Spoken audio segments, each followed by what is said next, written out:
I gotta tell you guys, man, we're at a point now in our society where nobody gives a damn about nobody. I'm driving along, running late, might I add, and there's a guy broke down, probably out of gas. I'm not sure what it was exactly, but he's trying to push his car out of the road. I'm running late, but I still feel the need to do the right thing and try to help the guy.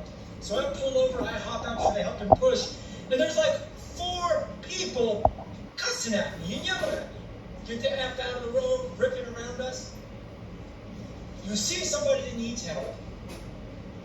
You see somebody struggling, and your immediate thought is F them, they are inconveniencing me. Like, is this where we really are as a society in mass? Somebody can be on the side of the road, desperate, needing help, struggling, and instead of feeling for them and trying to help, you just yell at them for inconveniencing you. That really irritated me. That really pissed me off. And it wasn't just one person. There was multiple people ripping by, yelling at me to try to help this guy get out of the road. Young, able-bodied people, people that looked like they were doing construction themselves. They're already in work clothes. They look strong. You see somebody in need, and all you can think of is get the F out of my way. You're inconveniencing me. I don't care. Just a heartless, thoughtless, soulless society we seem to become. I tell you what, man. And again, I'm going to say the same shit I always say. Social media, like the culture of music and television and the media and politics, like everybody is just so twisted, man. Everybody is so twisted right now that you can't even get a little hand from somebody when your car breaks down.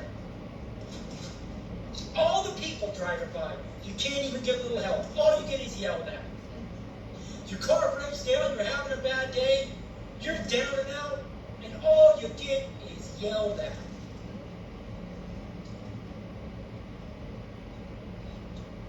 All I can do is try to do my best to be a nice person. And I get it. I don't know what these people are going through. I don't know what kind of day they're having. I'm no better than them. I can't say if their mood is justified or not, whatever. But it sure was discouraging to see a moment where somebody's in need. Somebody wasn't strong enough to push that damn car. This guy was struggling, man. And I'm the only person, and I'm running late. And I'm the only person that wants to stop. Yet when I stop, I'm getting screamed at by multiple people to get the F out of the way.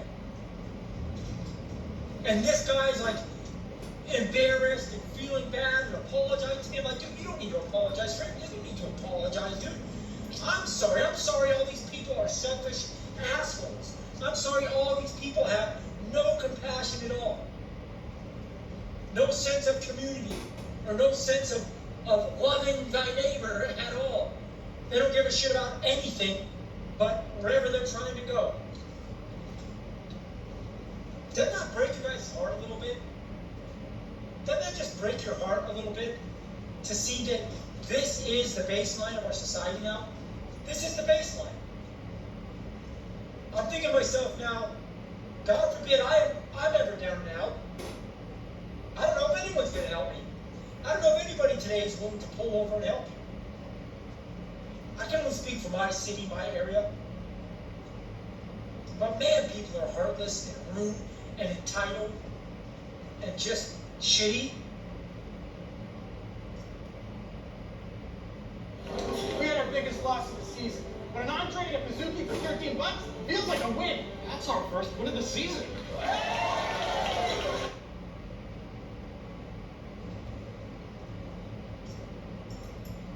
One of the many reasons why, again, we have got to audit ourselves and pay attention to what we are consuming every day with these stupid ass phones. And I know for many people, deleting social media is unreasonable.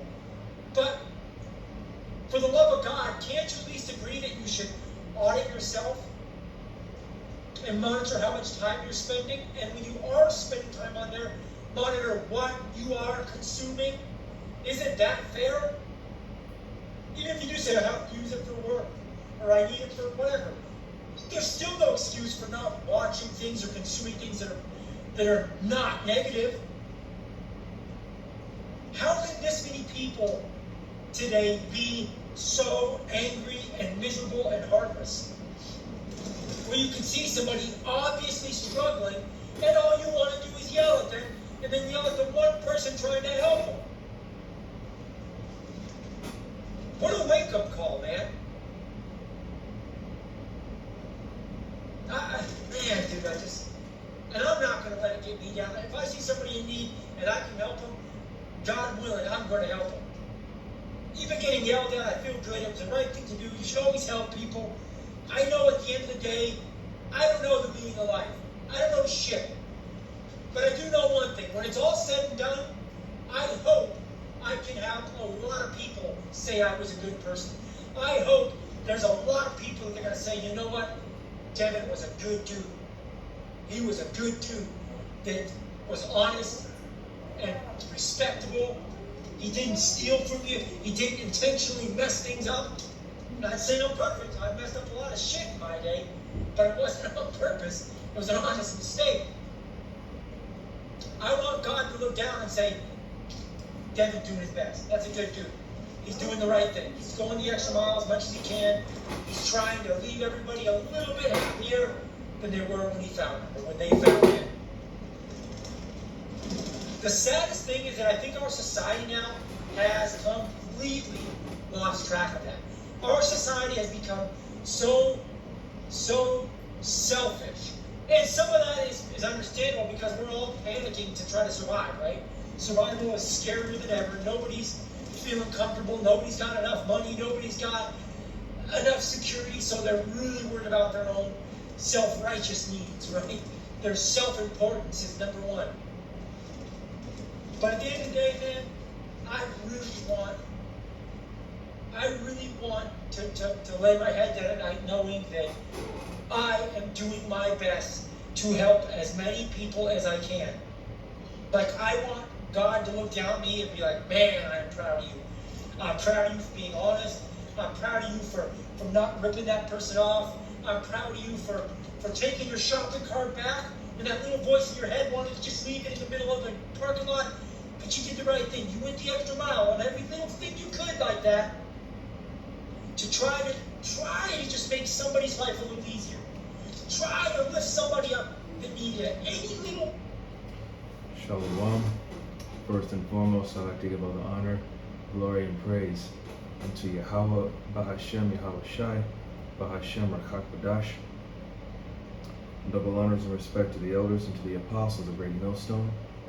Peace and blessing to all Akim that are preaching and teaching His word with 100% truth and sincerity, and unto the men, women, and children that are listening and learning, and unto the Bayath of Dabadah, the elect house of David, that is scattered abroad, I give you my utmost and sincere salutations. So, what you see here on screen is from Dapper Dev, that's the name of the channel. And the title is, I Can't Believe I Got Screamed At for Trying to Help Someone Today. So, you try to do, according to society, you try to be a good person, help people, do the right thing and all. Of course, you got others that are like, nah, why the hell would I help him? Like, ew, fuck that guy, or whatever the case. But like you said, we're living in a society where people just don't give a shit. And the scriptures speak on that. This is going to be the book of Matthew, chapter 24, verse 12. And it says, and because iniquity shall abound, the love of many shall wax cold. And when you look up that word cold in the blue letter, it goes back to the Greek word sukos, which is really psycho. Being selfish and not being caring, having a lack of empathy, is a form of psychotic behavior. And amongst other things, not being there for somebody when they need you most and you abandon somebody, that's a form of psychotic behavior because that shows you don't give a shit. Letting someone struggle, can't at least be there to do anything for that person, And that's the society we live in, man. People are becoming more and more cold-hearted. more and more just like whatever. They only care for themselves. They're looking out for number one, which is understandable because, you know, look who we're living under. Look who's in rulership. Let's get Ephesians 6 and 12.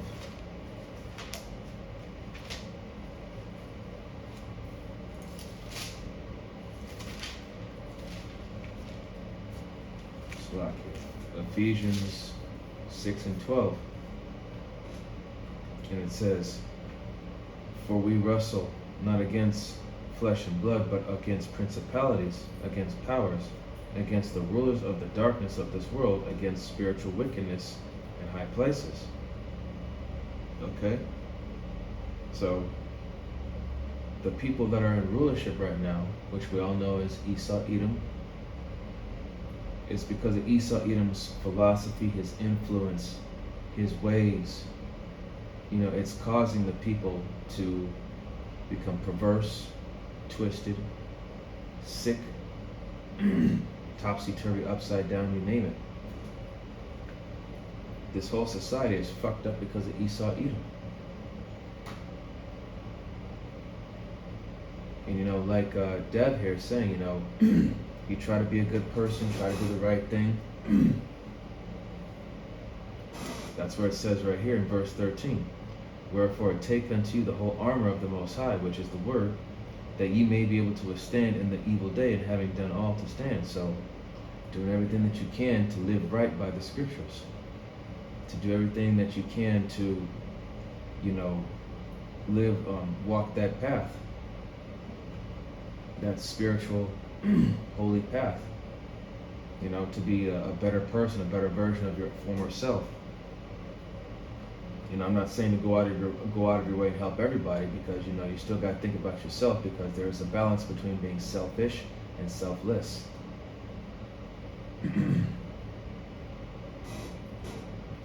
This is going to be Proverbs. You all know where I'm going. Proverbs 29 and 2.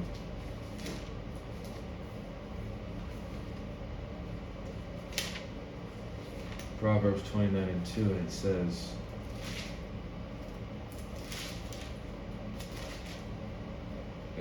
"When the righteous are in authority, the people rejoice. But when the wicked beareth rule, the people mourn." And right now, people are in a state of mourning. They're groaning, moaning and groaning. You know, they're always in a bad mood, easily tilted, can't control their temper, lashing out, not being considerate of other people's situation or, you know, feelings and all that. So, and that's another thing too. Here in the book, it says right here, going down to verse 7, Proverbs 29 and 7, it says, "The righteous considereth the cause of the poor, but the wicked regardeth not to know it." So, being righteous, we have a certain care. Okay, we think upon the cause of the poor.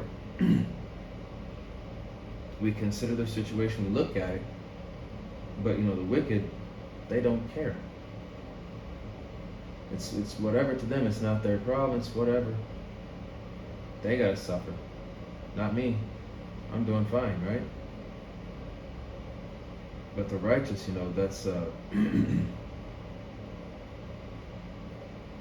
for the righteous, we consider those things. You know, we can see that, you know, this person's suffering. You know, think of it as like the time when you were down and out on your worst, and you had to build yourself up, and then you see someone who was in the same situation as you were in. You know, it's one of those things where my folks always told me, never forget where you come from, never forget where you've been through. Okay, you see that this person is going through the same shit that you went through, so be considerate of that.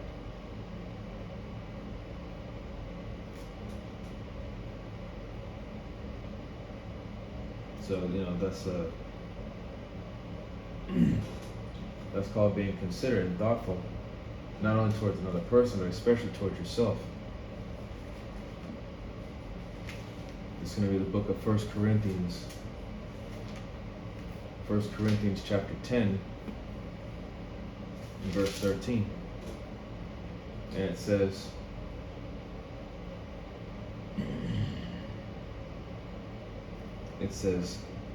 there hath no temptation taken you, but such as is common to men, but the Most High is faithful, who will not suffer you to be tempted above that ye are able, but will with the temptations also make a way to escape, that ye may be able to bear it. Okay? So, yes, Yahweh B'Shem Yahushua is going to put you through certain situations to see how you're going to react, to see what you're going to do, to see what you're going to say. But he's not going to put you in a situation that's more than what you can handle, more than what you can bear. Because he'll make a way for you to escape. He'll make a way for you to escape. You know? You got to make that's when he gives you those choices. Like, if you do this, there's going to be a consequence for it. But if you do this, you can avoid this. So Yahweh B'Shem Yahushua does give you a choice, but you got to be wise in the choice that you make. And I'm speaking to myself first and foremost. In fact, we all should be thinking about the choices that we make, because they all count towards something.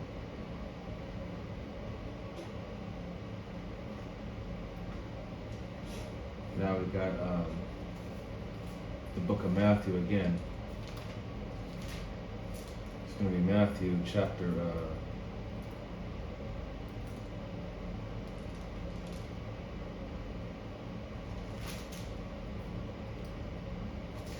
Matthew chapter 7, verse 12. Let me get it.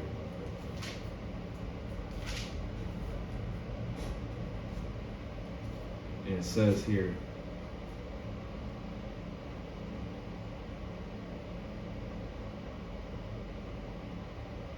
Matthew 7 and 12, it says, therefore, all things whatsoever ye would that men should do to you, do ye even so to them. For this is the law and the prophets. Okay? So the old saying is, do unto others as others do unto you, right? Whatever energy you put out, that's the energy you're going to get in return. Treat people the way you want to be treated. So it's all in how you present yourself in your approach. Of course, sometimes being you give someone kindness, but they spit it right back in your face, and of course that's irritating and it pisses you off. Yes, but at the same time, sometimes you got to hold your peace and just look and read the situation. And trust me, there have been times when even I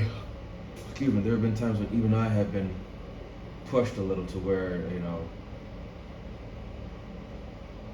I wanted to get carnal, get physical, but, just how to read the situation. Look, this ain't worth it. Don't do it. Just walk away. All right, this is Romans.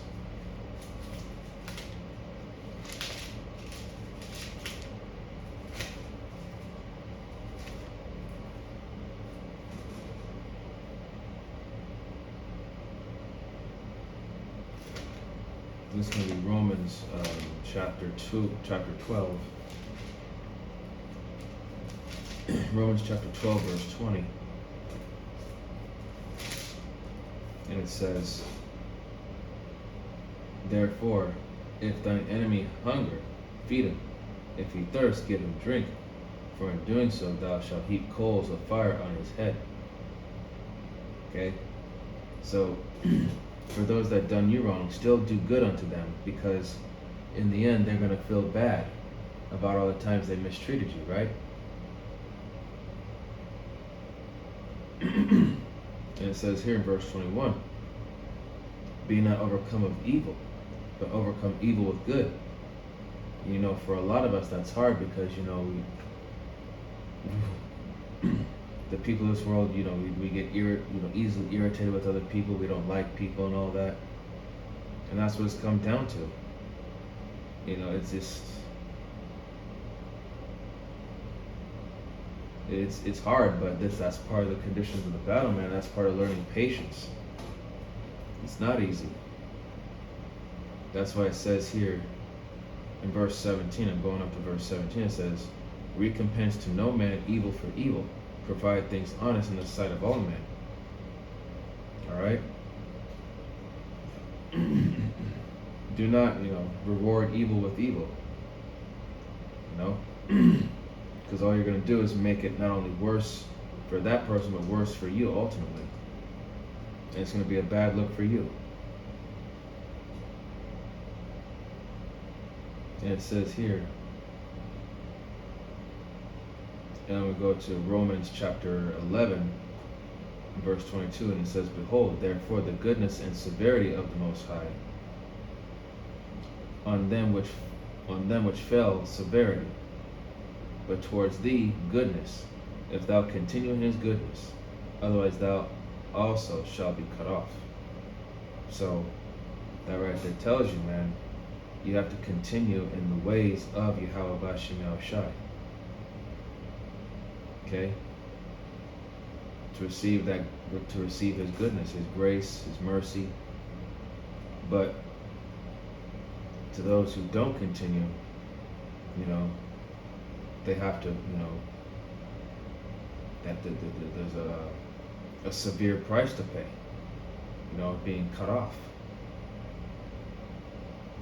And it says here in verse 23, and they also, if they abide not still in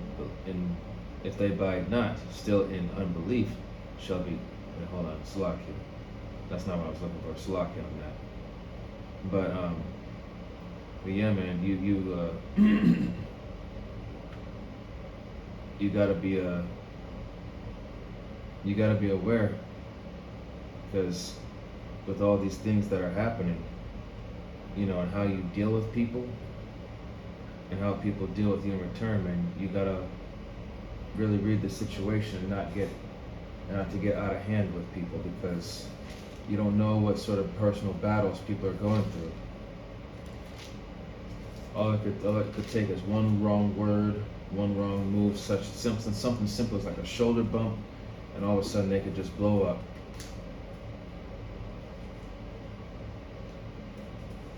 And we fell.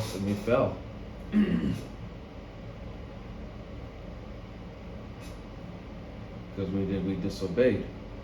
We didn't keep the law, statutes, and commandments like we were supposed to, and we got all fucked up, and that's why we're in the situation that we're in, because we wanted to do things our own way, instead of following the scriptures like we're supposed to. And this is 1 Corinthians chapter 15, verse 33. And it says, be not deceived. Evil communication corrupt good manners. Okay? Evil communication corrupt good manners, man.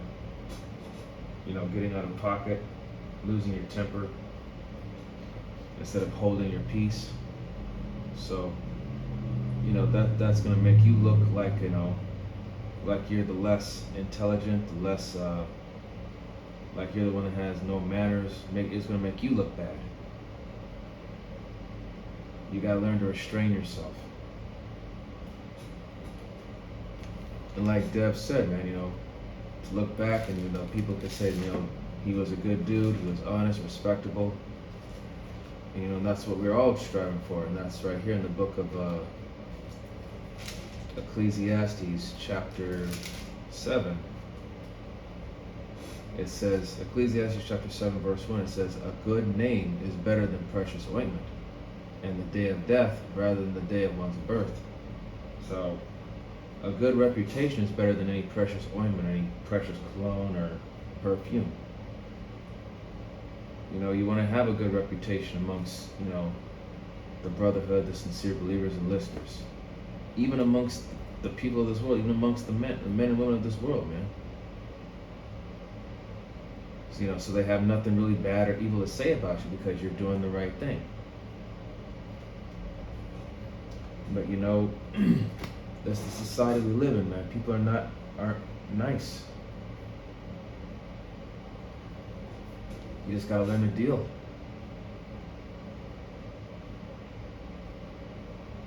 Alright? And with that,